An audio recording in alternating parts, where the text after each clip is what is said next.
Well, Donald Trump is famously litigious. He's brought more than 3,000 lawsuits in his life, and he feels that, because he's got an army of lawyers and deep pockets, he can intimidate anybody by just suing them. He tried to do it to Harvard University and other colleges. That's failed. He's tried to do it to a bunch of law firms like Perkins Coie and Wilmer Hale. Do you think Trump's constant lawsuits to intimidate people are appropriate behavior for a leader? What do you think? If you want to support this kind of content, please like and subscribe. That's failed in those cases. And so obviously the Wall Street Journal is not afraid. The standard that Donald Trump has to meet is he's got to prove falsity, that this was actually not written by him, and they had knowledge of the falsity, or at least were recklessly indifferent as to the veracity of the allegations. And the Wall Street Journal is standing up strong and tall on this, saying, no way, we're completely behind our story. So if Donald Trump wants to go through the discovery process, and if he wants to be deposed about his relationship with Jeffrey Epstein, maybe, he gets somebody on his staff to write the birthday letters and so on. Did he ever try to revoke it before or dissociate himself from it before?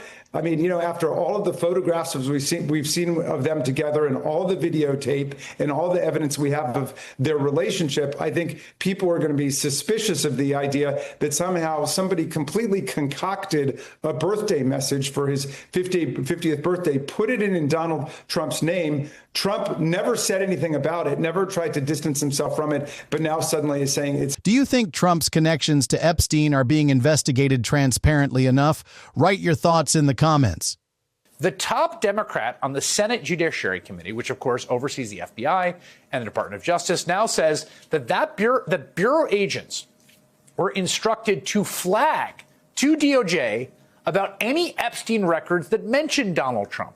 Get this is a new letter out today to Attorney General Pam Bondi from Ranking Member Dick Durbin, who writes this, quote, according to information my office received, you pressured the FBI to put approximately 1,000 personnel in its information management division on 24-hour shifts to review approximately 100,000 Epstein-related records, adding, quote, my office was told these personnel were instructed to flag any records in which President Trump was mentioned.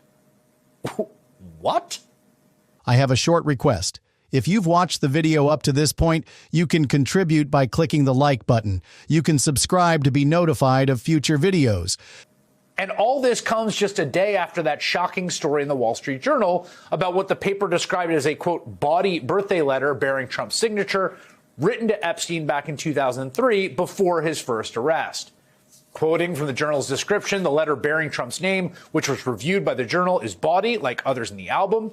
It contains several lines of typewritten text. Do you think it's normal to have so many staff working to sift through documents mentioning Trump's name? Do you think something is being hidden here? Chairman Jordan has said that Attorney General Bondi will be coming in. He's clearly feeling the heat, and so will Kash Patel. And he said before the end of the year, originally, I believe, or at least I was told that he said in another TV interview that it would be in September. So we are going to be in an August recess. And if Attorney General Bondi comes in early in September, even if he says, she will be available for questioning on other subjects, we'll take that. We need the opportunity for her to be directly questioned. And I hope that she will arrive with the transmission of all of the files in the Epstein case, exactly what she promised, including the client list, which she said was sitting on her desk. Congressman, I'm curious if you've had conversations with Senator Ron Wyden as well. He spent the last 3 years digging into the financial network here, found that 4 banks waited until his arrest to flag $1.5 billion in suspicious transactions. Do you think following the money trail is sufficient to uncover the truth in such scandals? Share your thoughts. He wants all that made public as well. What do you think we could learn by following the money trail?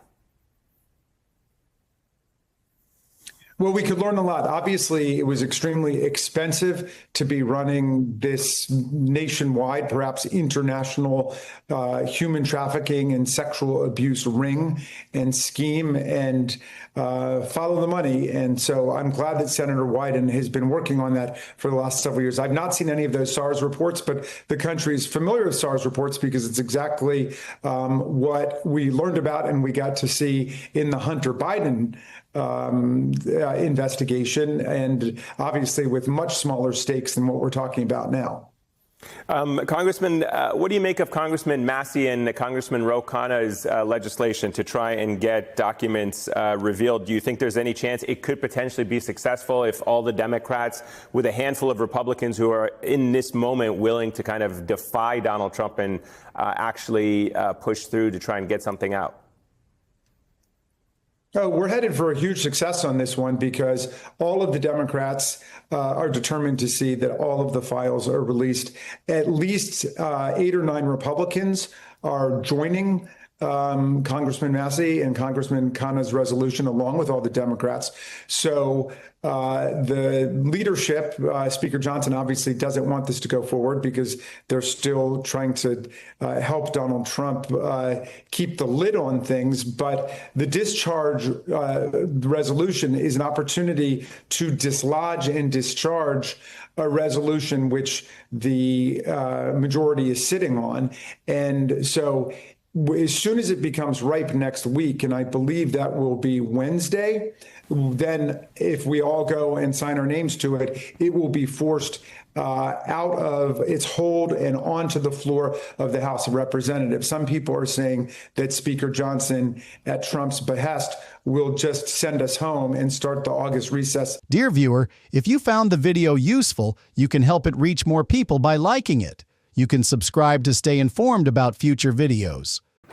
Donald Trump and his obsession with lawsuits. If you look at this CV, it says former president's reality TV star, professional victim who has filed over 3,000 lawsuits. Imagine suing Harvard, Wilmer Hale, Perkins, Coy, and attacking the Wall Street Journal. Why? To silence the truth written about him. But here's the thing, the WSJ isn't backing down because what does the law say? Sir, if you claim you've been defamed, you have to prove it. Go ahead, prove it. Now I ask you, someone like Trump, who sent a signed birthday letter to Epstein in 2003, and after all these years never said, I didn't write that. Did he just know this now? Seriously? So Trump's famous? I know everything, I control everything. Attitude turns into I don't know. I didn't write it, my secretary wrote it when it comes to his own mess. Then there's the FBI part, which is comedy on another level. Did you see Durbin's letter? They assigned 1,000 people the FBI to scan Epstein's documents for 24 hours. What for? To weed out anything that mentions Trump. Think about it. 100,000 documents, 1,000 people, 24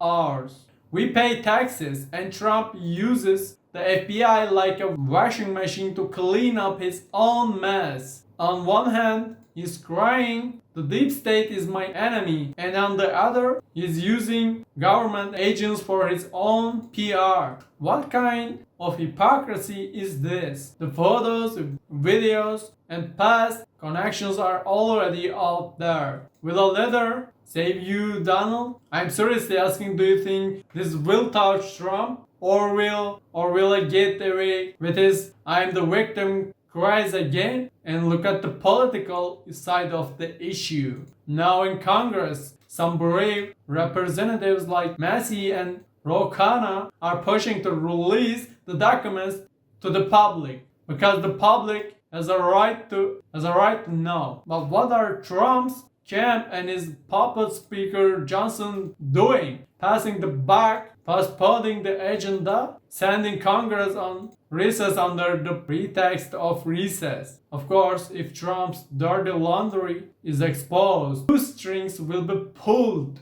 They all know that domino effect will begin. On top of that, with Epstein's money laundering and the Hunter Biden files, this situation is getting even more complicated. Trump has been campaigning for years saying, "I will destroy the system," and now he is destroying the system to cover up his own mess. I ask you, how much longer will this country tolerate this hypocrisy?